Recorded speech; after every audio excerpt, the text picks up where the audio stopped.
বলছে প্রত্যেকটা ঘরে দরজার সামনে আমার ভগবান দাঁড়িয়ে আছে। যেজন তাকে ডাকার মতো ডাকতে পারে তার ঘরে দরজার সামনে গিয়ে কাঙালের মতো আমার ভগবান দাঁড়িয়ে আছে। তাই তুমি একবার তাকে ডাকো।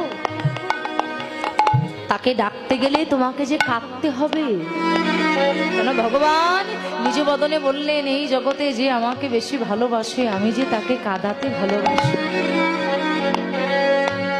আমরা অনেকে মন্দিরের ভিতরে গিয়ে আমরা ভগবানের দিকে লক্ষ্য করে ভগবানকে ডেকে বলি যে ভগবান আমি দিন অন্তে তোমাকে প্রত্যেক দিন সেবা না দিয়ে আমি সেবা করি না।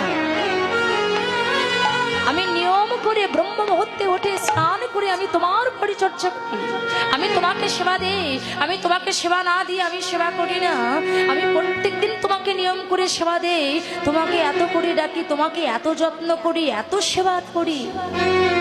আর যারা তোমাকে ডাকে না, যারা তোমার পূজা অর্চনা করে না, যারা তোমার নাম করে না, তুমি তাদের কত সুখে রেখেছো, কত ধন ঐশ্বর্য গাড়ি বাড়ি দিয়ে তাদেরকে কত বড় লোক তৈরি করেছো।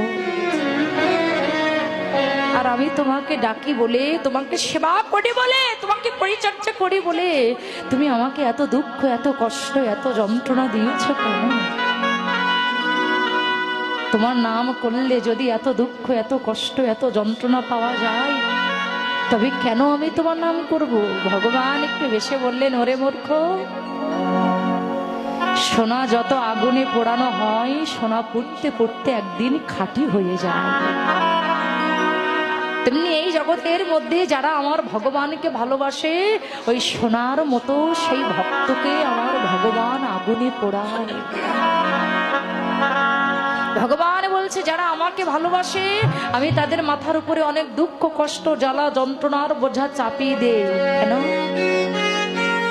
তুমি যে আমাকে ভালোবাসো, তুমি আমাকে কতটা ভালোবাসো আমি কি তোমাকে পরীক্ষা করব না? এই জগতে দেখবেন, আপনারা যদি গ্রন্থ অধ্যয়ন করেন দেখবেন, বিশেষ করে ভক্তদের চরিত্র সম্পর্কে যদি পড়ে থাকেন, এই জগতে যত ভক্ত আছে এরা বাবা বিনা কান্নাই কিন্তু কেউ কোনোদিন আমার ভগবানকে পায় না।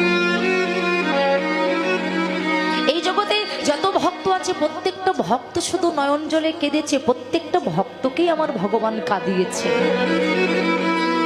রূপ গোস্বামী, সনাতন গোস্বামী, সাই গোসাই, এক গোসাই, রঘুনাথ দাস, শ্রীজীব গোস্বামী, ভক্ত প্রহ্লাদ, ভক্ত হরিদাস, নরোত্তম দাস ঠাকুর, যত ভক্ত আছে প্রত্যেকটা ভক্তকে আমার ভগবান কাঁদিয়েছে।